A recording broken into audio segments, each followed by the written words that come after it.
Hello everyone, StealthyShiroean here, and today I'm bringing you my review of the Humble Choice Bundle for June 2023. Once again, a late review, but better late than never. This month is pretty solid with 2 strong headliners, but also a couple stumbles. Let me know what you think of this month's bundle as well in the comments below.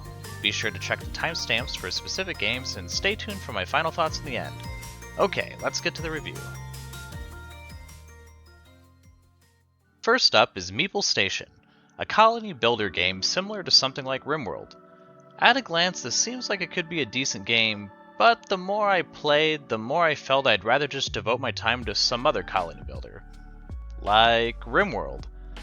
Most of my time spent here was with the tutorial, which I think does a good enough job to teach you the basics, and the rest you'd have to figure out for yourselves, which is par for the course for these kinds of games. However, the game feels a bit clunky. Presentation-wise, I thought the graphics were okay, but nothing really stood out for me. I was surprised to find they couldn't even be bothered to change the font from Arial in the campaign mode's intro cutscene. That nitpick aside, the UI felt like it could have done a better job to display information, such as better tooltips over rooms. Or the controls could be a bit more intuitive, like why doesn't clicking off the selected meeple deselect it? Instead, the camera was following the meeple around until I finally got out of that view by building something. Even some of the explanations in tutorial didn't really do a good job to explain what they meant. The different Z levels, while appreciated, also seemed a little off for connecting lines together for things like power and oxygen. Sometimes the meeple couldn't figure out how to path to where it needed to build, so I needed to create a new blueprint for them.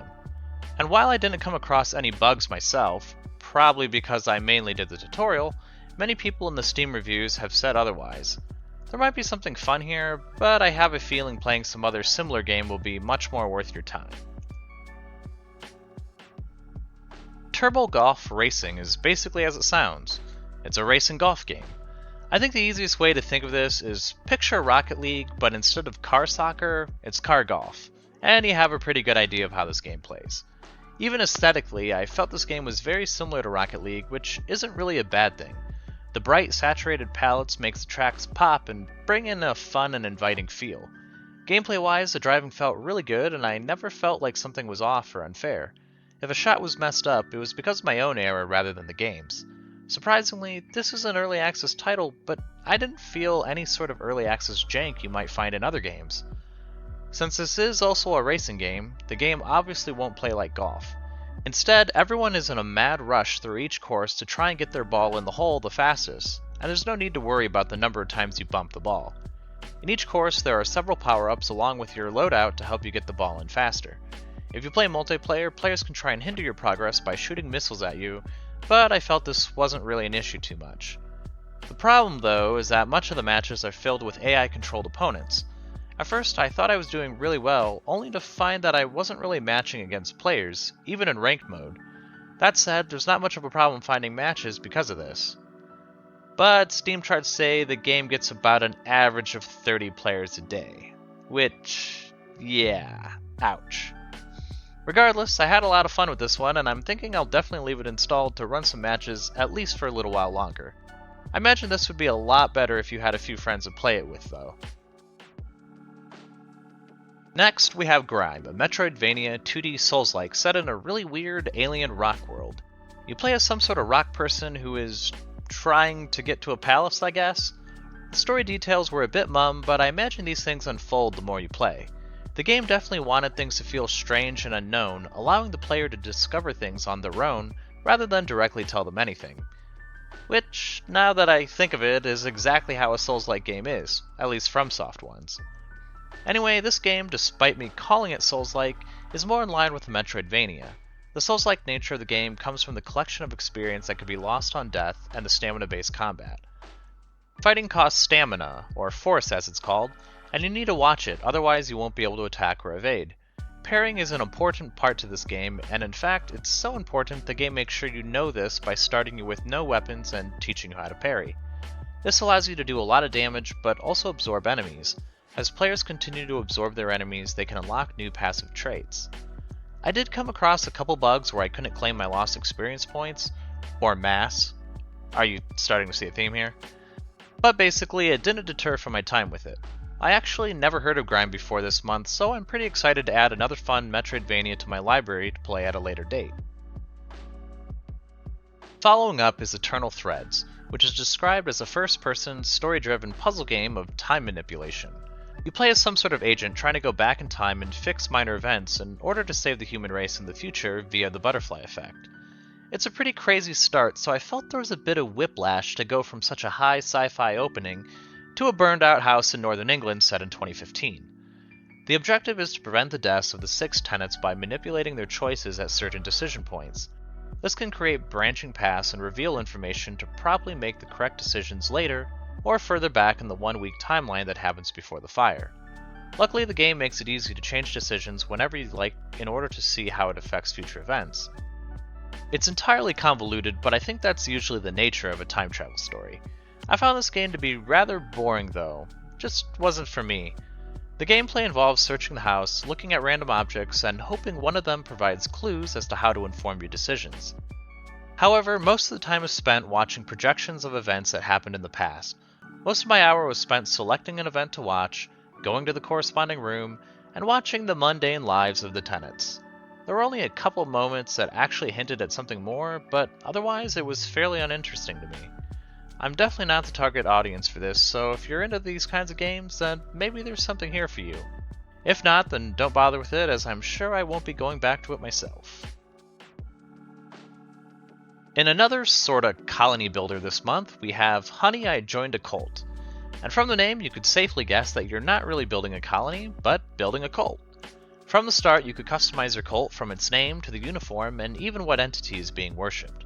After that, the game walks you through a brief tutorial to get you started, with some other tutorials that pop up as players discover other elements to their cult building. If I'm going to compare this to the aforementioned Meeple Station, I'd say I enjoyed Honey, I Joined a Cult a lot more. I think I prefer this game's simplicity of the top-down view, along with not needing to worry about multiple Z levels.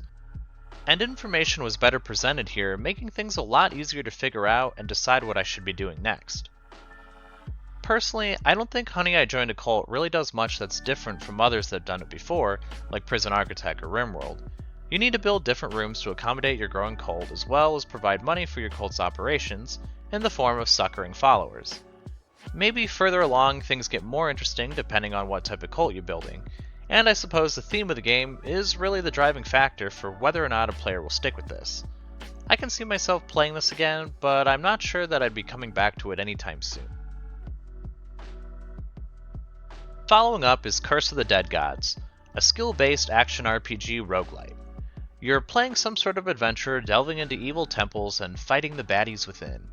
It has a very Lovecraftian feel in the game's theme and even in gameplay. Speaking of, the gameplay is pretty good. There's a lot of time dodging to evade attacks, and if you're really good, you can parry attacks, but I found that really difficult to do. There's also a light and dark mechanic that has players trying to light sconces or keep their torch out in order to mitigate damage taken. Each run nets you certain currencies that you could use to improve your next run, which is pretty typical of the genre. The game's namesake comes into play with the curses the player receives as they explore the temples. As you continue to explore, your corruption meter will rise and every threshold brings a new curse. This doesn't necessarily mean a plain debuff though. Usually each curse brings with it some benefits along with some negatives that can change how you might play the game. You can also choose to raise your corruption to gain certain benefits throughout a run. However, if you reach the 5th and final curse, then the game warns that this one would seriously hinder your chances of success. Curse of the Dead Gods played alright and it has some decent ideas thrown into the mix, so it's definitely something I'd recommend to people. Personally, I'm unsure when I might come back to this, only because it wasn't anything that piqued my interest that much though. Remnant from the Ashes is one of the big headliners for this month, and you guys are in for a treat. I'm not going to sit here and say this game is perfect or it has no problems, but to give you some context, I've beaten this game 4 times now, twice on normal and once on hard with a co-op partner, and once on hard by myself. And I'm currently finishing up the DLC on that hard character to run through it on Nightmare difficulty with a friend later this year. So I definitely have some experience with this game and I wholeheartedly recommend it.